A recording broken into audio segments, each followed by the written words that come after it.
ಪ್ರಮಾಣ ಲಕ್ಷಣ ಗ್ರಂಥದ ಪ್ರಮಾಣಗಳ ಸಂಖ್ಯೆಯ ಜಿಜ್ಞಾಸೆ ಈಗ ನಡೆದಿದೆ. ಎಷ್ಟು ಪ್ರಮಾಣಗಳಿವೆ ಅಂತ ವಿಚಾರ.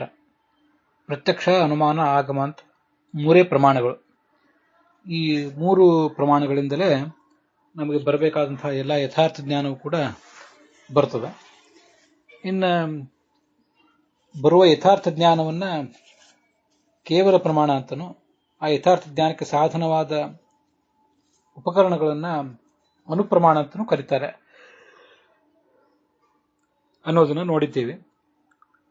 ಆ ಅನುಪ್ರಮಾಣಗಳನ್ನು ವಿಭಾಗ ಮಾಡುವಾಗ ಕೆಲವರು ಅರ್ಥಾಪತ್ತಿ ಮತ್ತು ಉಪಮಾ ಇವೆಲ್ಲ ಪ್ರತ್ಯೇಕ ಪ್ರಮಾಣಗಳು ಅಂತ ಹೇಳ್ತಾರೆ. ಆದರೆ ಅದ್ಯಾವುದು ಸರಿಯಲ್ಲ. ಇರುವವು ಮೂರೇ ಪ್ರಮಾಣಗಳು ಅನ್ನೋದನ್ನ ಕಳೆದ ದಿವಸ ತಿಳಿಸಿದ್ರು.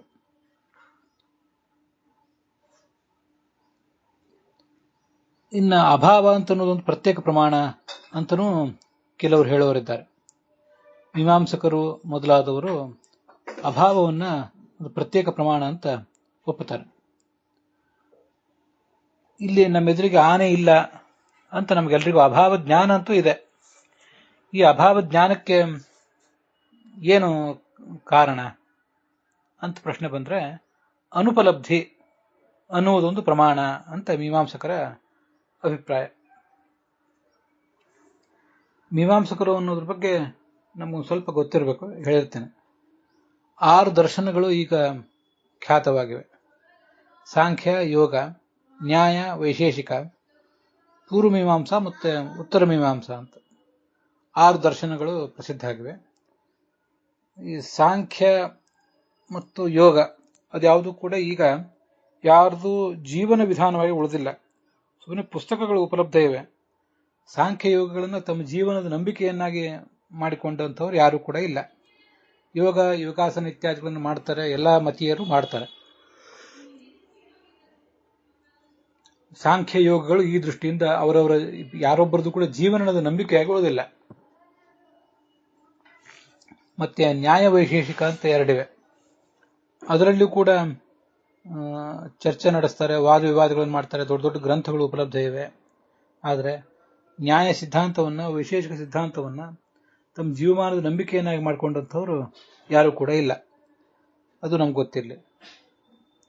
ಸಾಂಖ್ಯ ಮತ್ತು ಯೋಗಕ್ಕೆ ಈ 6 ದರ್ಶನಗಳಿಗೂ ಕೂಡ ಒಬ್ಬೊಬ್ಬ ಸೂತ್ರಕಾರರು ಮೂಲವಾಗಿರ್ತಾರೆ. ಸಾಂಖ್ಯ ಸಿದ್ಧಾಂತಕ್ಕೆ ಕಪಿಲ ಅಂತ ಒಬ್ಬ ಋಷಿ, ಅವನು ಮಾಡಿದಂಥ ಸೂತ್ರಗಳು ಮೂಲ. ಭಗವಂತ ಅಲ್ಲ, ಭಗವಂತನು ಕಪಿಲ ಅಂತಿದ್ದಾನೆ. ಅವನು ಮಾಡಿದ ಸೂತ್ರಗಳು ಇದಕ್ಕೆ ಮೂಲ ಅಲ್ಲ, ಇವತ್ತಿನ ಸಾಂಖ್ಯಕ್ಕೆ. ಇಲ್ಲಿ ಮತ್ತೊಬ್ಬ ಕಪಿಲ ಎಂಬ ಋಷಿ ಬರೆದಿಟ್ಟಂತಹ ಸೂತ್ರಗಳೇ ಇದಕ್ಕೆ ಕಾರಣ, ಮೂಲವಾಗಿವೆ. ಯೋಗ ಅನ್ನೋದಕ್ಕೆ ಕೂಡ ಪತಂಜಲಿ ಬರೆದಿಟ್ಟ ಸೂತ್ರಗಳೇ ಕಾರಣ ಆಗಿವೆ. ಮತ್ತೆ ನ್ಯಾಯಕ್ಕೆ ಗೌತಮರು ಬರೆದಿಟ್ಟಂತಹ ಸೂತ್ರಗಳು ಕಾರಣ ಆಗಿವೆ. ಪುರಾಣಗಳಲ್ಲಿ ಬರುವಂತಹ ಗೌತಮರೇನೋ ಅಥವಾ ಮತ್ತೊಬ್ಬರು ಗೌತಮರೋ ಅದನ್ನು ನಾವು ಹೇಳುವುದು ಕಷ್ಟ. ಅಂತೂ ಗೌತಮರು ಅನ್ನೋರು ಬರೆದಿಟ್ಟಂತಹ ಸೂತ್ರಗಳು ಅದಕ್ಕೆ ಕಾರಣ ಆಗಿವೆ, ಮೂಲ ಆಗಿವೆ. ವೈಶೇಷಿಕರು ಅನ್ನೋದಕ್ಕೆ, ವೈಶೇಷಿಕ ಸಿದ್ಧಾಂತಕ್ಕೆ ಕಣಾದರು ಅನ್ನೋರು ಬರೆದಿಟ್ಟಂತಹ ಸೂತ್ರಗಳು ಮೂಲ ಆಗಿವೆ. ಪೂರ್ವ ಮೀಮಾಂಸಕ್ಕೆ ಜೈಮಿನಿ ಋಷಿಗಳು ಬರೆದಂತಹ ಸೂತ್ರಗಳು ಕಾರಣ ಆಗಿವೆ. ಜೈಮಿನಿಗಳು ಅಂದ್ರೆ ವೇದವ್ಯಾಸರ ಶಿಷ್ಯರೇ. ಅದು ಮೀಮಾಂಸಾ ಅನ್ನೋ ಒಂದು ಸಿದ್ಧಾಂತಕ್ಕೆ ಕಾರಣ ಆಗಿದೆ. ಆ ಮೀಮಾಂಸಾ ಕುರಿತು ಗ್ರಂಥಗಳು ಉಪಲಬ್ಧ ಇವೆ, ಅದನ್ನು ಓದ್ತಾರೆ. ಆದರೆ ಅದು ಎಲ್ಲಿಯೂ ಕೂಡ ಯಾರ್ದು ಜೀವನದ ನಂಬಿಕೆಯಾಗಿ ಉಳಿದಿಲ್ಲ. ವೇದವ್ಯಾಸರ ಶಿಷ್ಯರಾದವರೇ ಕೆಲವರು, ಜೈಮಿನಿ ಮೊದಲಾದವರು ಈ ಮೀಮಾಂಸಾ ಸೂತ್ರಗಳನ್ನು ಬರೆದರೂ ಕೂಡ ಅದು ವೇದವ್ಯಾಸರ ಅಭಿಪ್ರಾಯವನ್ನ ಸರಿಯಾಗಿ ತಿಳಿಯದೆ ಆ ಜೈಮಿನಿಗಳ ನಂತರದವರು, ಜೈಮಿನಿಗಳು ವೇದವ್ಯಾಸರ ಅಭಿಪ್ರಾಯವನ್ನೇ ಸರಿಯಾಗಿ ತಿಳಿದೇ ಅದನ್ನು ರಚನೆ ಮಾಡಿದ್ರು. ಆದರೆ ಆ ಜೈಮಿನಿಯ ಸೂತ್ರಗಳನ್ನು ವ್ಯಾಖ್ಯಾನ ಮಾಡುವವರು ಅದು ಸರಿಯಾಗಿ ಅರ್ಥ ತಿಳ್ಕೊಳ್ಳಿಲ್ಲ. ಆದ್ರಿಂದ ಅದು ವೇದವ್ಯಾಸರ ಸಿದ್ಧಾಂತಕ್ಕೆ ಈಗಿರುವ ಮೀಮಾಂಸಾ, ಸಾಂಖ್ಯ, ಯೋಗ, ನ್ಯಾಯ, ವೈಶೇಷಿಕ ಇವೆಲ್ಲವೂ ಕೂಡ ವಿರೋಧಿಯೇ. ಅಲ್ಲಿ ಆ ವೇದವ್ಯಾಸರ ಸಿದ್ಧಾಂತಕ್ಕೆ ವಿರುದ್ಧವಾದಂತಹ ಆ ಮೀಮಾಂಸೆ ಏನಿದೆ ಅದನ್ನ ಪೂರ್ವ ಮೀಮಾಂಸಾ ಅಂತ ಈಗ ವರ್ಣನೆ ಮಾಡ್ತಾರೆ. ಸಂಕ್ಷಿಪ್ತವಾಗಿ ಮೀಮಾಂಸಾ ಅಂತ ಹೇಳ್ತಾರೆ. ವಸ್ತುತಃ ಅದು ಪೂರ್ವ ಮೀಮಾಂಸಾ ಅಂತ. ಇವತ್ತು ನಾವು ನೋಡ್ತಿರುವುದೆಲ್ಲವೂ ಕೂಡ ಉತ್ತರ ಮೀಮಾಂಸಾ. ಈ ಉತ್ತರ ಮೀಮಾಂಸಕ್ಕೆ ವೇದವ್ಯಾಸರು ರಚನೆ ಮಾಡಿರುವಂತಹ ಬ್ರಹ್ಮಸೂತ್ರಗಳೇ ಆಧಾರ. ಅದಕ್ಕೆ 21 ಜನ ಭಾಷ್ಯ ಬರೆದಿದ್ದಾರೆ. 22ನೇದ್ದು ಆಚಾರ್ಯರ ಭಾಷ್ಯ. ಇದು ನಮಗೆ ಗೊತ್ತಿರಬೇಕು. ಇದನ್ನು ಅನುವಾದ ಮಾಡಬೇಕಾದ ಅಗತ್ಯ ಏನಿಲ್ಲ. ಮೀಮಾಂಸಕರು ಅಂದ್ರೆ ಯಾರು ಅಂತ ಪ್ರಶ್ನೆ ಬಂದಾಗ ಪೂರ್ವ ಮೀಮಾಂಸಕರು ಅನ್ನೋದು ಗೊತ್ತಿಲ್ಲ ಅಂತ ಹೇಳಿದೆ. ನಡುವೆ ಕೆಲವು ಕಡೆ ತಾರ್ಕಿಕರು ಅಂತ ಬರ್ತಿರ್ತದೆ. ತಾರ್ಕಿಕರು ಅಂತ ಬಂದ್ರೆ ಆ ನ್ಯಾಯ ಸಿದ್ಧಾಂತದ ಅಥವಾ ವೈಶೇಷಿಕ ಸಿದ್ಧಾಂತದ ಅನುಯಾಯಿಗಳನ್ನೇ ಅಲ್ಲಿ ತಾರ್ಕಿಕರು ಅಂತ ಹೀಗೆ ಹೇಳ್ತಿರ್ತಾರೆ ಅಷ್ಟೆ. ಅಂತೂ ಅನುಪಲಬ್ಧಿ ಅನ್ನುವುದೊಂದು ಪ್ರಮಾಣ. ಉಪಲಬ್ಧಿ ಅಂದ್ರೆ ಅವೈಲೇಬಿಲಿಟಿ, ಅನುಪಲಬ್ಧಿ ಅಂತಂದ್ರೆ ಅದಕ್ಕೆ ಭಿನ್ನವಾಗಿ ಅದನ್ನ ಹೇಳ್ತಾರೆ. ವಸ್ತು ಉಪಲಬ್ಧ ಆಗುವುದು ಅಂದ್ರೆ ಅವೈಲೇಬಲ್ ಆಗುವುದು ಅಂತ ಅರ್ಥ. ಮತ್ತೆ ಅನುಪಲಬ್ಧ ಆಗುವುದು ಅಂತಂದ್ರೆ ಅನ್ಅವೈಲೇಬಲ್ ಆಗುವುದು ಅಂತ ಅರ್ಥ. ಅದು ಗಮನಿಸಬೇಕು. ಉಪಲಬ್ಧ ಅನುಪಲಬ್ಧ ಅನ್ನುವುದು ವಸ್ತು ಅಥವಾ ವ್ಯಕ್ತಿಗೆ ಅದು ವಿಶೇಷಣ ಆಗ್ತದೆ. ಉಪಲಬ್ಧಿ ಅಥವಾ ಅನುಪಲಬ್ಧಿ ಅಂತ ಅನ್ನುವುದು ಆ ವಸ್ತುವಿನ ಸ್ಥಿತಿಯನ್ನು ತೋರಿಸ್ತದೆ. ಆದ್ರಿಂದ ನಾವು ಅದನ್ನು ಪ್ರಯೋಗ ಮಾಡುವಾಗ ವಸ್ತು ಉಪಲಬ್ಧ, ವಸ್ತುವಿನ ಉಪಲಬ್ಧಿ ಹೀಗೆ ಪ್ರಯೋಗ ಮಾಡಬೇಕು.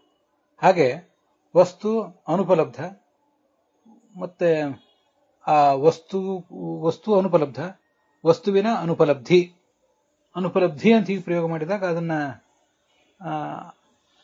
ಆ ವಸ್ತುವಿನ ಅಂತ ಹೀಗೆ ಪ್ರಯೋಗ ಮಾಡಬೇಕು. ಷಟ್ಟಿ ವಿಭಕ್ತಿಯಲ್ಲಿ ಪ್ರಯೋಗ ಮಾಡಬೇಕು. ಅದಿಲ್ಲದೆ ಹೋದ್ರೆ ಉಪಲಬ್ಧ ಅನುಪಲಬ್ಧ ಅಂತ ಹೇಳಿದಾಗ ಅವೈಲೇಬಲ್ ಅನ್ಅವೈಲೇಬಲ್ ಅಂತ ಹೀಗೆ ವಸ್ತುಗಳನ್ನ ಪ್ರಯೋಗ ಮಾಡಬೇಕಾಗ್ತದೆ. ಇದು ನಮಗೆ ಗೊತ್ತಿದೆ. ಅನುಪಲಬ್ಧಿ ಅಂತ ಅಲ್ಲೊಂದು ಶಬ್ದ ಇದೆ. ಅದಕ್ಕೆ ಅನ್ಅವೈಲೇಬಲ್ನೆಸ್ ಅಂತ ಅರ್ಥ ನಾವು ತಿಳ್ಕೊಳ್ಬಹುದು. ದೊರೆಯದಿರುವಿಕೆ. ಉಪಲಬ್ಧ ಅಂದ್ರೆ ದೊರೆತದ್ದು, ಅನುಪಲಬ್ಧ ಅಂದ್ರೆ ದೊರೆಯದ್ದು, ಅನುಪಲಬ್ಧಿ ಅಂದ್ರೆ ದೊರೆಯದೇ ಇರುವಿಕೆ. ಆ ದೊರೆಯದೇ ಇರುವಿಕೆ ಅನ್ನುವ ಪ್ರಮಾಣದಿಂದ ಆನೆ ಇಲ್ಲ ಅಂತ ನಾವು ಅಭಾವ ಜ್ಞಾನವನ್ನು ಪಡ್ಕೋತೀವಿ ಅಂತ ಮೀಮಾಂಸಕರು ಅಭಿಪ್ರಾಯ ಪಡ್ತಾರೆ. ಅಲ್ಲಿ ಮುಂದೆ ಈ ಒಂದಿಷ್ಟು ವಿವರಗಳನ್ನು ಕೊಟ್ಟಿದ್ದಾರೆ. ಆ ಎಲ್ಲಾ ವಿವರಗಳು ಏನು ಬೇಡ ಅನುವಾದ ಮಾಡುವಾಗ. ಮತ್ತೆ ಷಡ್ದರ್ಶನಗಳ ವಿವರಗಳು ಕೂಡ ಏನು ಬೇಕಾಗಿಲ್ಲ, ನಮಗೆ ಜ್ಞಾನಕ್ಕಾಗಿ ಇರಲಿ ಅಂತ ಹೇಳಿದೆ ಅಷ್ಟೆ.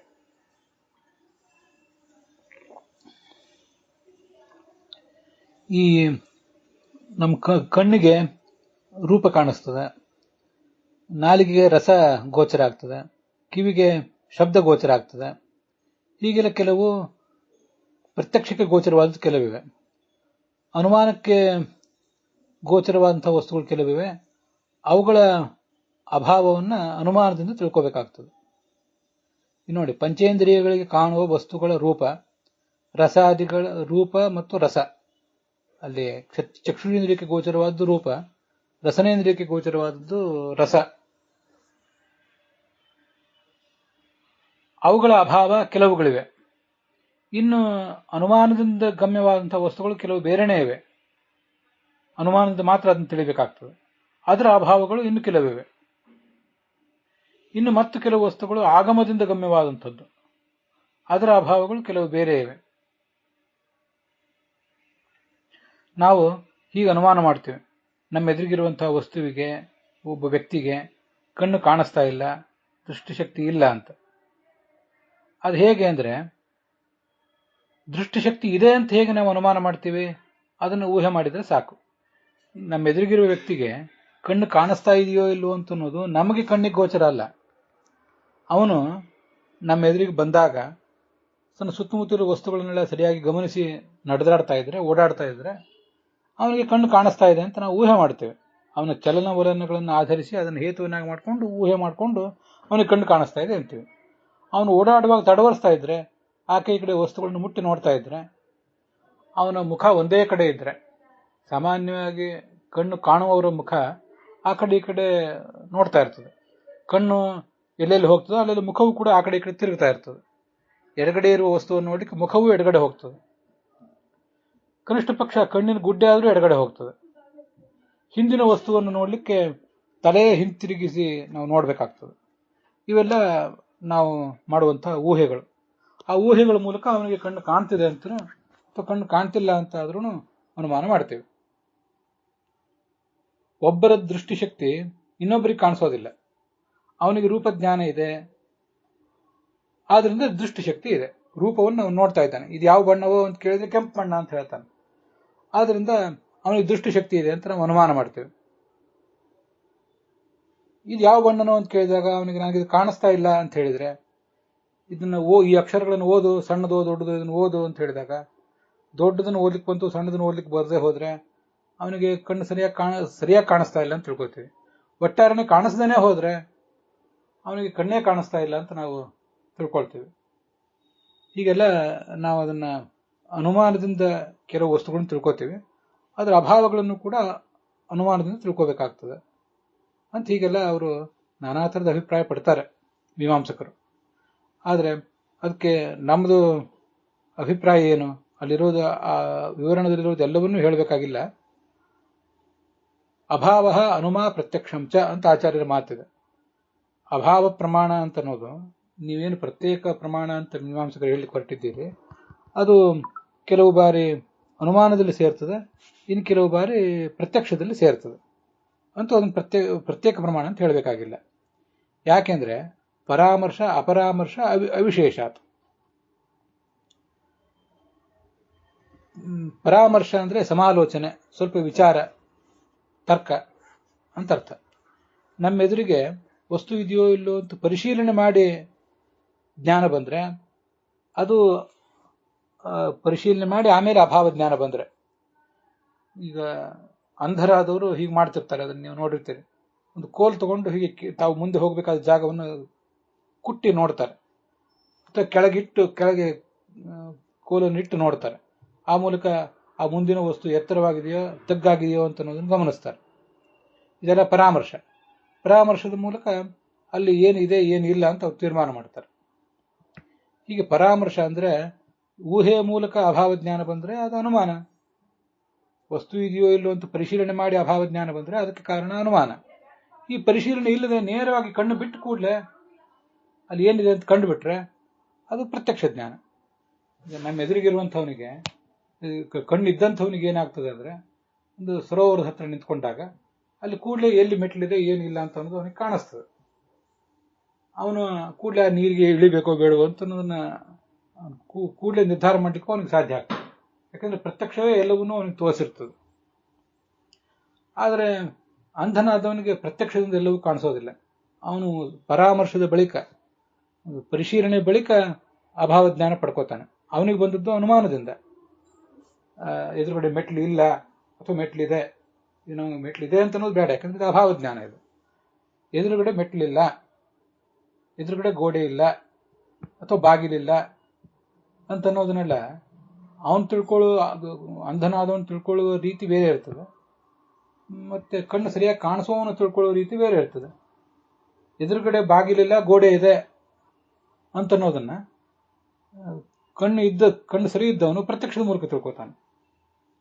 ಎದುರುಗಡೆ ಬಾಗಿಲಿಲ್ಲ ಗೋಡೆ ಇದೆ ಅಂತ ಅನ್ನೋದನ್ನ ಅಂಧನಾದವನು ಪರಿಶೀಲನೆ ಮೂಲಕ ತಿಳ್ಕೊತಾನೆ. ಹೀಗೆ ಕೆಲವು ಕಡೆ ಅದು ಪ್ರತ್ಯಕ್ಷದಲ್ಲಿ ಸೇರ್ತದೆ, ಕೆಲವು ಕಡೆ ಅನುಮಾನದಲ್ಲಿ ಸೇರ್ತದೆ. ಅದೆಲ್ಲವೂ ಕೂಡ ಎಲ್ಲ ಅನುಮಾನಗಳು, ಈ ಅಭಾವ ಜ್ಞಾನವೂ ಕೂಡ ಪ್ರತ್ಯಕ್ಷ ಅನುಮಾನ ಆಗಮಗಳಿಗಿಂತ ಪ್ರತ್ಯೇಕವಾದ ಒಂದು ಬೇರೆ ಪ್ರಮಾಣದಿಂದಲೇ ತಿಳಿತದೆ ಅಂತ ಹೇಳಬೇಕಾದ ಯಾವ ಅಗತ್ಯವೂ ಇಲ್ಲ ಅಂತ ತಾತ್ಪರ್ಯ. ಅಲ್ಲಿಗೆ ಈ ಭಾಗ ಸಮಾಪ್ತ ಆಗಿದೆ.